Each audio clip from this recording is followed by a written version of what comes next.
प्यारे विद्यार्थियों, नमस्कार। मैं मनीष शंकर तिवारी आज फिर एक नए विषय के साथ, नए चैप्टर के साथ आपके बीच में आया हूँ। आज हम पढ़ेंगे मृदा के बारे में, मृदा की बनावट, उसके प्रकार, वितरण और मृदा के संरक्षण के बारे में। मृदा की परिभाषा के बारे में अगर हम बात करें तो डॉक्टर बेनेट के अनुसार मृदा भूपृष्ठ पर मिलने वाले असंगठित पदार्थों की वह ऊपरी परत है जो मूल चट्टानों अथवा वनस्पति के योग से बनती है। इसका मतलब ये हुआ कि मृदा को बनाने का जो पेरेंट तत्व है, मूल तत्व है, वो है चट्टान। मानव सभ्यता का इतिहास मिट्टी का ही इतिहास है, इसके बारे में आप सभी जानते हैं। अब हम बात करेंगे मृदा के निर्माण के बारे में कि मृदा का निर्माण कैसे होता है। मृदा के निर्माण की जो प्रक्रिया है वह अत्यंत धीमी होती है। लगभग 1000 सालों में 2.5 सेंटीमीटर मोटी परत इसकी बनती है। मृदा के निर्माण में जो प्रमुख सहायक तत्व होते हैं वो हैं मूलतः चट्टानें, जलवायु, पेड़ पौधे, जीव जंतुओं के सले गड़े अवशेष। अब हम बात करेंगे सॉइल प्रोफाइल के बारे में, जिसको हम हिंदी में कहेंगे मृदा परिच्छेदिका। मृदा परिच्छेदिका एक नामांकित चित्र के रूप में आपको स्क्रीन पर दिखाई दे रहा है, जिसमें जो मिट्टी है उसकी अलग अलग लेयर्स में अलग संस्तर स्थिति में दिखाया गया है। सबसे ऊपर वाली जो स्थिति है वो कहलाती है ह्यूमस, मतलब सड़े गले जीव जंतु या पौधों के जो पत्तियां हैं उनके जो सड़े गले अवशेष होते हैं उनको हम बोलते हैं ह्यूमस। इसके बाद की स्थिति कहलाती है संस्तर स्थिति, जिसे हम मृदा कहते हैं। उसके नीचे होता है उपमृदा। उपमृदा के नीचे वाली जो परत होती है उसको बोलते हैं अपक्षेद सेल, और सबसे निचली सेल को बोलते हैं आधार सेल, वो आधार सेल जिनका अपक्षय अभी नहीं हुआ है। अब हम बात करेंगे मिट्टी के प्रकार के बारे में कि मिट्टी कितने प्रकार की होती हैं, उनकी उपलब्धता का भारत में क्या स्थिति है, उनमें कौन सी फसलें उगाई जाती हैं। तो आप लोग इन स्लाइड्स के माध्यम से देखें और उनको समझने की कोशिश करें। सबसे पहले मैं बात करूंगा जलोढ़ मिट्टी के बारे में, जिसकी उपलब्धता भारत के 22% क्षेत्रफल पर है।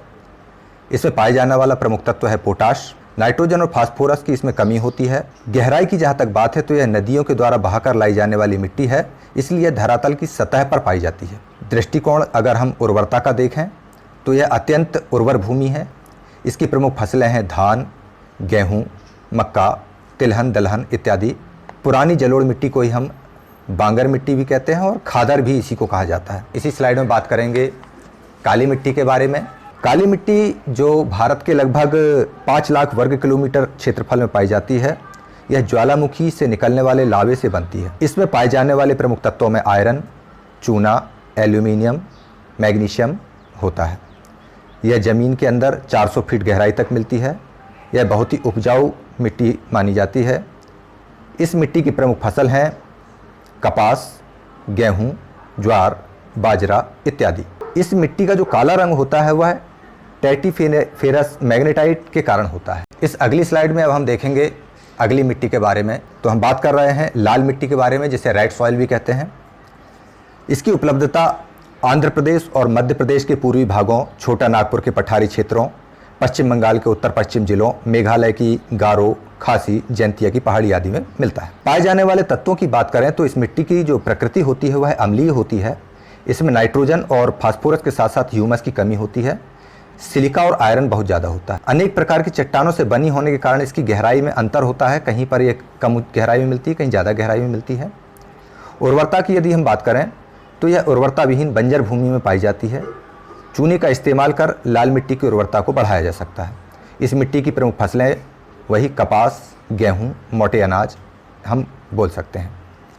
इसका निर्माण जल और वायु के परिवर्तन की वजह से रबेदार कायांतरित चट्टानों के विघटन से होता है। अब हम बात कर रहे हैं लैटराइट मिट्टी के बारे में। लैटराइट मिट्टी जो है उसकी उपलब्धता ऊंचे स्थलों पर होती है और प्रायः पतली और कंकड़ मिश्रित होती है। यह मिट्टी तमिलनाडु के पहाड़ी भागों, केरल, महाराष्ट्र, पश्चिम बंगाल तथा उड़ीसा के भागों में मिलती है। इसमें लोह ऑक्साइड और एल्यूमिनियम की मात्रा अधिक होती है। नाइट्रोजन और फास्फोरस के साथ साथ पोटाश की भी कमी इसमें पाई जाती है। यह मिट्टी पहाड़ी और पठारी क्षेत्रों में पाई जाती है। देखने में यह बिल्कुल लाल मिट्टी की तरह दिखाई देती है, लेकिन यह उससे भी कम उपजाऊ होती है। इसकी प्रमुख फसलों में अगर हम बात करें तो इस पर दक्षिण भारत के मैदानी भागों में धान की खेती होती है।